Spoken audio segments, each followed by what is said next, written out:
So, to summarize our theory so far, it all started 3 years ago when Shono accidentally killed a patient during an AD9 test. But those tests are still ongoing. That's why Hamura had all those Kyorei guys killed. But wait, how would a guy like Shono get wrapped up with Yakuza and assassins? Your run-of-the-mill researcher wouldn't have the cash or connections for that shit. But what if someone close to him did? Someone Shono knows who's got Yakuza ties? The hell could that be?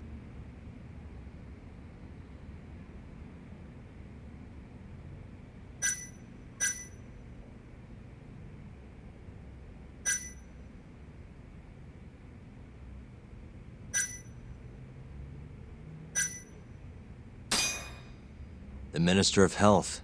Now he's a Kazumi. You think an active cabinet member is out hooking Shono up with Yakuza? Seriously? I suppose the minister would have enough power. But I'm not sure he has the motive, especially not for such a risky move. Who else do we have then? Someone who could get Hamura and Shono in touch. Huh.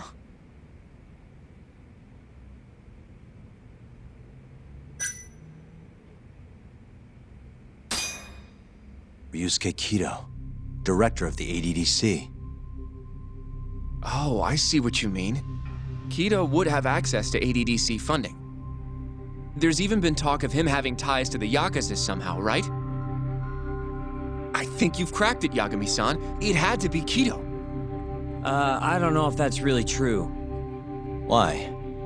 Think back to the '89 press conference. You remember the look on Kido's face? He was so proud, innocent even. But if he knew about all this human experiment shit, no way he'd look like that. Kid's got a point. Then maybe he was only told about the experiments after the conference took place. That would still make sense, right? First, Shono gets Kido to sign off on the '89 paper and publicly gives him all the credit. Thrilled about the possibilities, Kido proudly presents the research at that press conference.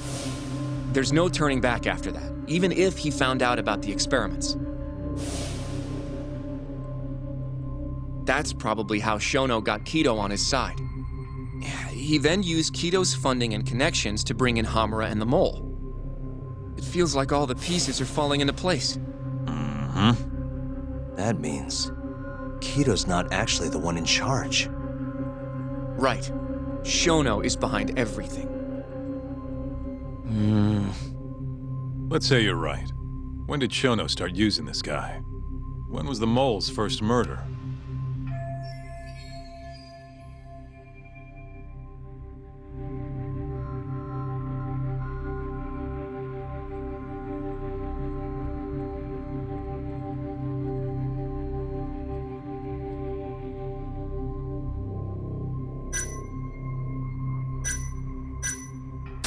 Shono murdered a patient, Waku-san, 3 years ago. He and the Mole may have started working together then. But that was probably an accident, right? He didn't mean for Waku-san to die. In other words, he wouldn't need the Mole. All right. Maybe it was a different time then. Well, when was it?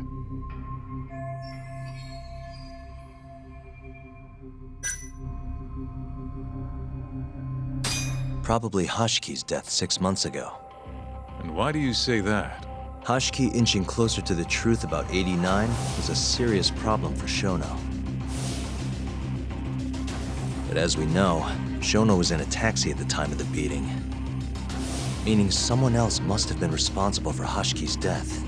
The man in the black raincoat. He's the Mole? Yeah. Only the best of the best assassins would have the skill to do what they did to Hashiki. Can't argue with that. Who knows how close Hashiki was to finding out about the human experimentation before he died. Yeah, and if he had, that would have been the end of the line for Shono. Seems like a plausible motive to me. So what, everything just makes sense? I don't know. If you have something to say it. I mean, this is still just a theory, right? It all sounds almost too convenient. What do you mean? If Shono killed Waku-san at the ADDC 3 years ago, then Okubo, the primary suspect in the case, would be totally in the clear. Yep. Already proved that in court, remember? But Okubo, he killed his girlfriend right after. He stabbed her over and over. Even set the place on fire. Reeked of booze, too, even though he was supposed to be dry. Defend him all you want, but the guy's a murderer. That's why the whole thing was such a big deal. Everyone realized the court made a mistake. It took the death of an innocent girl for them to realize that Okubo probably did it after all. Yet here you are, claiming the court got it right, claiming Okubo's innocent. But you just don't want to feel responsible for Emi Terasawa's death. That's it, isn't it? Enough, Sugiura! You're way out of line, and you don't know shit! Look, I know I get swept up in my emotions pretty easily sometimes. All the same, I'm trying to be fair here. Are you? So if we want to treat Yagami-san's theory like it's the truth, then we'll have to figure out whether or not Okubo is innocent. If he actually killed Waku-san. And how are you suggesting we do that?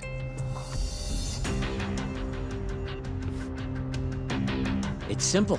We just go to Okubo and ask if he did it. You want to talk to him face to face? A meeting with a death row inmate isn't that easy. A lawyer like you should have no problem setting that up, right?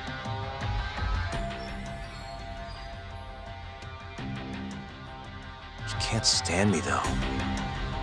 From day one, Okubo insisted he was innocent, that he didn't kill Emi. But I abandoned him. Told him he'd be better off just giving up. Fine. But that's a pretty weak excuse for not going to talk to him now. If you really want to pursue this case, you don't have a choice, Yagami-san. Well, Hoshino-kun, Yes? let's go talk to Okubo. Think you can arrange that for me? I can try. Let me get in touch with the prison. Thanks.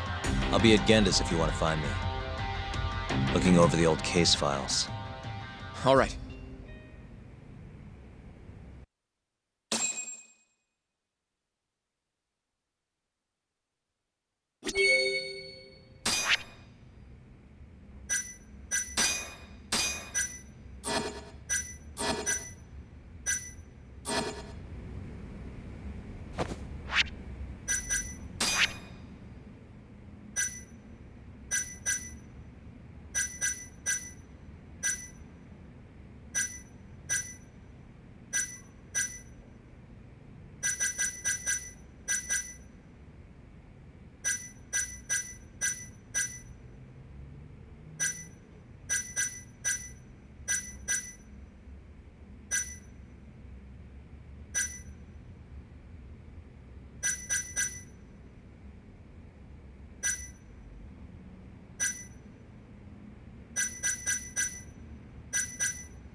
and stay down.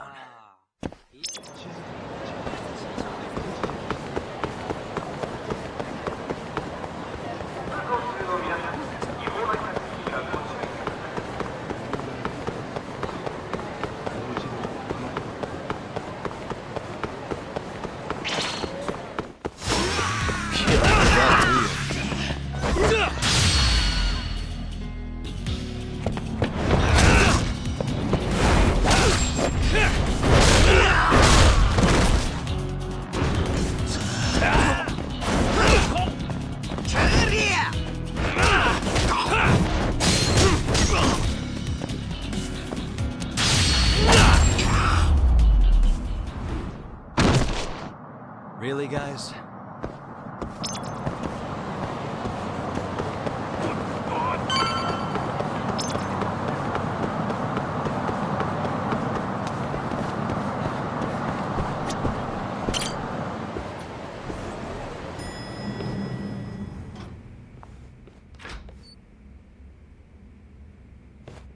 Oh, Yagami. You need something? Mind if I look over a case file? The ADDC one from 3 years ago. I'm seeing Okubo soon. Huh? What do you mean you're seeing Okubo? Hold on. I'll go pull the documents up. Thanks, Ari-san.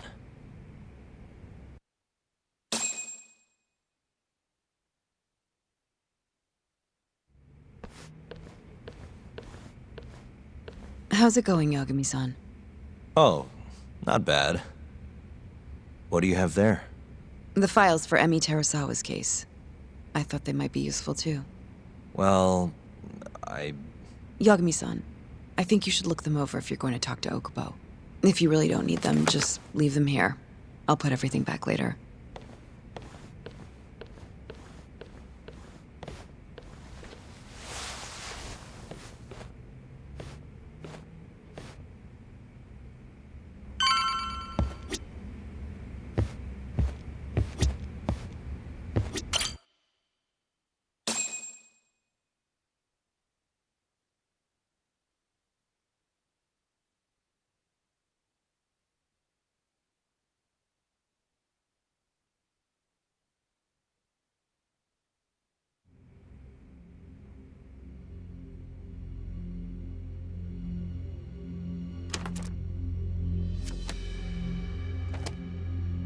Emi Terasawa, 26 years old at time of death.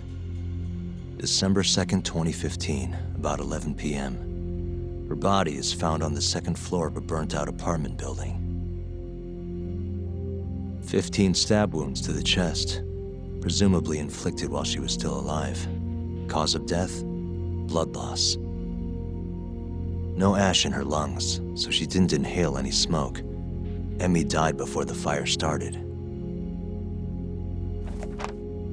Shinpei Okubo, the victim's boyfriend and roommate, was found at the scene and arrested. Murder weapon is thought to be a kitchen knife. It was covered in Okubo's prints. Okubo was wasted out of his mind when firefighters arrived at the apartment. Okubo-san is not a violent person. And he hasn't even had a drink in over 6 years. Not a single drop since the incident. But Okubo claims he doesn't remember ever drinking, that he woke up surrounded by flames. He's pleaded innocence from day one. Yagami. Do you really have to do this? Go see Okubo, I mean. Yeah, looks like I do. But why? I need to know if he was really innocent. If he killed Waku-san 3 years ago. I'm going to find the truth, Genda-sensei. What? In just one little prison chat? Well, either way, I never felt like I closed the book on this. I should have done this years ago. I mean, yeah, I defended him in court. But we didn't have anything definitive to prove his innocence. The only thing the ruling said was that they couldn't conclusively prove his guilt. Meaning for the public at large, he as good as did it. Okubo got laid off from his job and had his personal details smeared all over the internet. Yeah. The guy barely even went outside. Couldn't sleep at night without his pills. But I didn't ask him about any of that. Didn't really care either. Until one day, Okubo gave up his years of sobriety, started drinking, and stabbed his girlfriend to death. And what? You think that's your fault?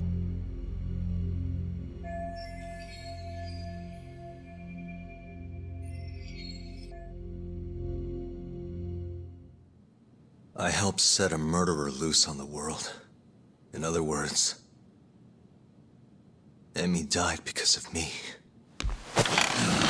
I'm not gonna let you do this to yourself. Do you remember your dad's last case? Must have been almost 20 years ago.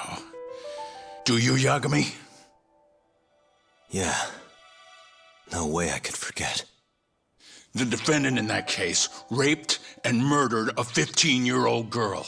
At least that's what they said he did. Everyone in the damn country thought that guy deserved to get executed. No thoughts of innocence, except from your dad. You know how it all went down after that. He gave the prosecution what for. Your dad never compromised his ideals, no matter what. He said a lawyer's job isn't discovering the truth, or even knowing it.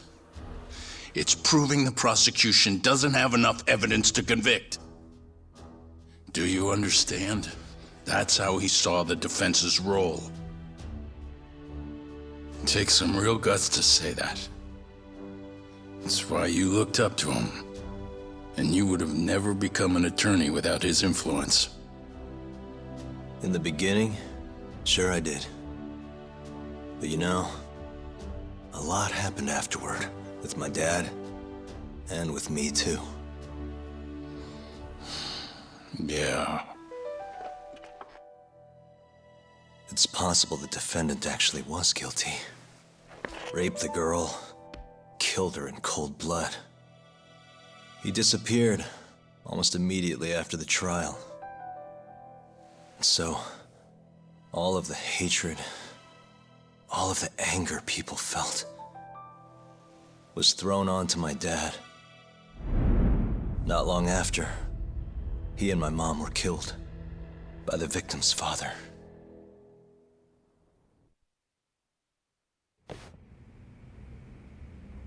Even so, I don't think your old man did anything wrong. Our job's showing that the prosecution doesn't have enough evidence, not finding the truth. And when you defended Okubo the first time around, that's exactly what you did. Listen to me, Yagami. You didn't do anything wrong. Sure, I get what you're saying. But a girl burned to death because I was good at my job. Ever think about how that feels? What? It's easy to sit back and tell me I did nothing wrong, but put yourself in my shoes. Could you say you did the right thing? That's enough! How long are you gonna let this dominate your life? For as long as I live.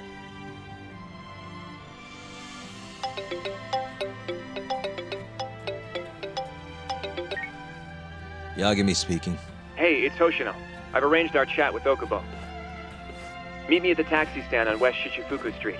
I'm on my way there now. Got it. Thanks.